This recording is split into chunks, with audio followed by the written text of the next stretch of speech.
Egypt's sprawling capital is set on the Nile River. At its heart, the Tahrir Square and the vast Egyptian Museum, a trove of antiquities including royal mummies and gilded King Tutankhamun's artifact. It was a perfect setting to feel a bit of Egyptian life, history, local crafts, and to live through the 5,000 years history.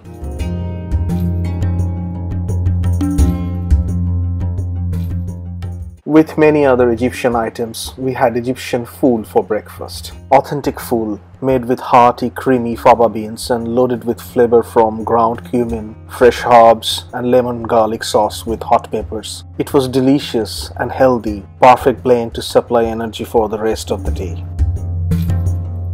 The Greater Cairo metropolitan area, with population of over 21 million, is the largest in Africa and the largest in the Arab world and the Middle East, and the 6th largest in the world by population.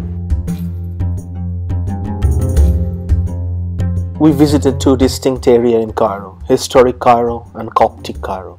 Story of two religions, living side by side for the last 2000 years.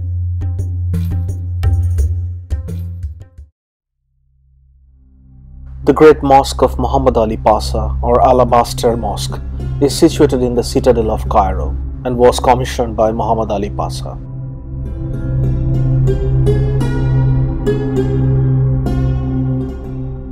This mosque, along with the citadel, is one of the landmarks and tourist attractions of Cairo, and is one of the first features to be seen when approaching the city from any direction.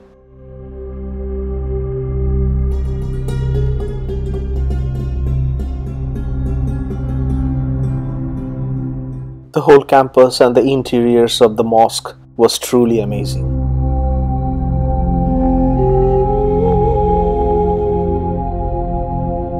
The Mosque Madrasa of Sultan Hassan is a monumental mosque built in the Mamluk period, remarkable for its massive size and innovative architectural components, and is still considered one of the most impressive historical monuments in Cairo today.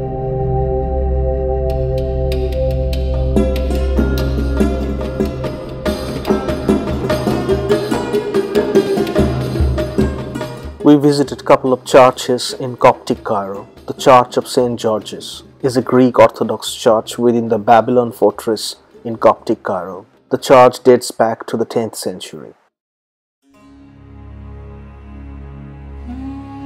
The St. Sergius and Bacchus Church in Coptic Cairo is one of the oldest Coptic churches in Egypt, dating back to the 4th century. This church is traditionally believed to have been built on the spot where the Holy Family, Joseph, Mary, and the infant Jesus Christ, rested at the end of their journey into Egypt.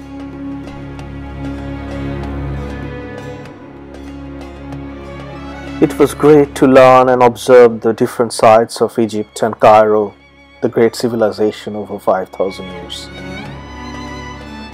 Egypt is famous for its cottons, and weaving history dates back to 1500 BC.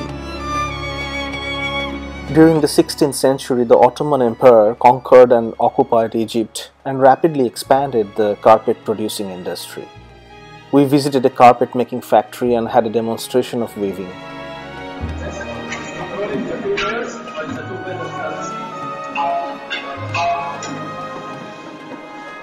This one is necessary.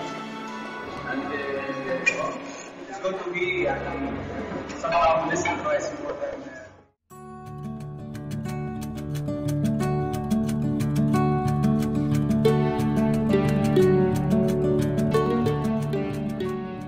Paper made from papyrus plants was the main writing material in ancient Egypt, which was later adopted by the Greeks and was extensively used in Roman Empire. We visited a handicraft shop in Cairo to see a demonstration of paper-making process from the papyrus plants. It looks like sugar cane, right? Yeah. It's a little bit different because papyrus contains only 30% of sugar, but the sugar cane is so sugary, so you can eat it with the spoon. You can see the outer part here is very strong and flexible. The ancient Egyptians were very clever. They used every piece of this plant. They used the outer part to make sandals, hats, coats, ropes, even baskets. But nowadays, unfortunately, we don't use it anymore because we don't have different materials. We just use this inner part to make the papyrus paper. So we need to cut it to slices this way.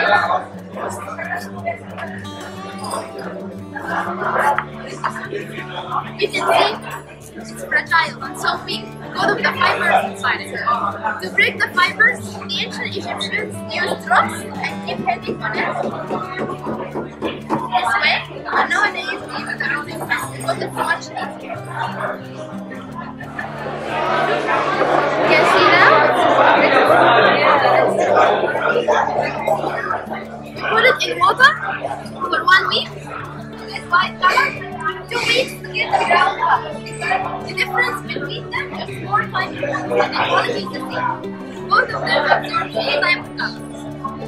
After 1 week or 2 weeks in the water, according to the color you want, you take out the slices from the water like this and put it between 2 pieces of garments. The ancient Egyptians used animal skin, linen or cotton, but nowadays we use the garments. And put the slices in positions horizontal and so on and so on. Put the sheet and then another sheet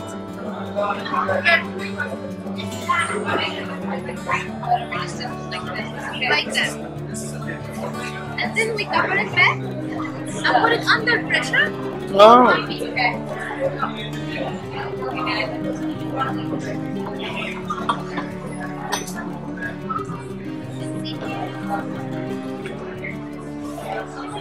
Anyway, under pressure.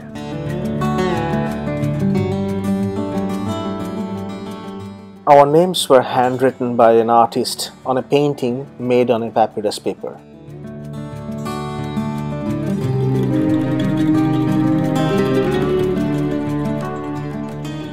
It was a unique experience and a nice addition to our Cairo stories. For the last 5 years, that papyrus painting is decorating our lounge and reminding us about the golden moments in Cairo.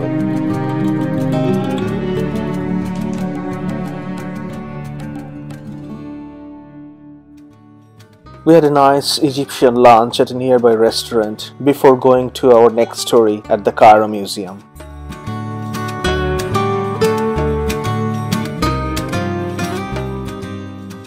The Egyptian Museum, or the Cairo Museum, is home to an extensive collection of ancient Egyptian antiquities. It has over 120,000 items, with a representative small amount on display and the remainder in storerooms.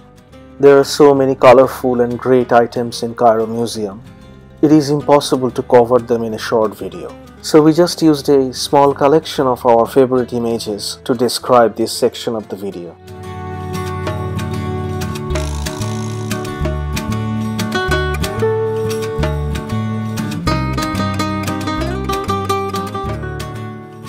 Look at the figurine of Pharaoh Khufu, who commissioned the Great Pyramids of Giza.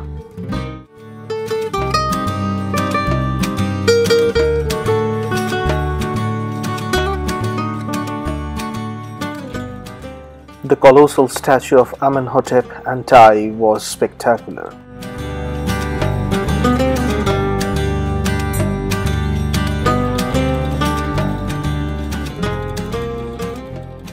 Also, the statue of dwarf Seneb with his wife from 2500 BC was magnificent.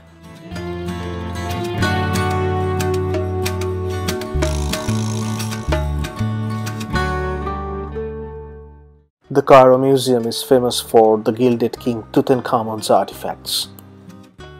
When we moved to the upper section of the museum to see Tutankhamun's artifacts, it was an amazing view with so much gold on display.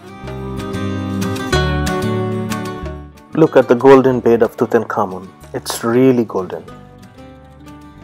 The famous gold mask of Tutankhamun, composed of 11 kg of solid gold, was on display. This was Tutankhamun's canopic chest. Canopic chests are the cases used by the ancient Egyptians to contain the internal organs removed during the mummification.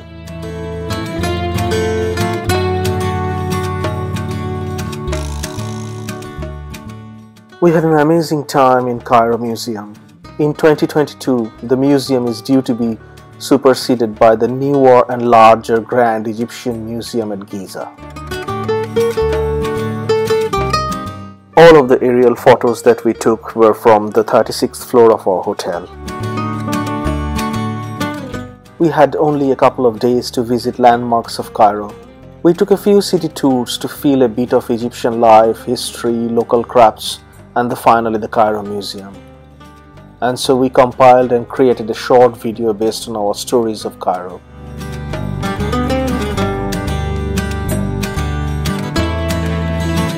Hope you enjoyed this short video based on our Cairo stories. Thanks for watching our travel videos.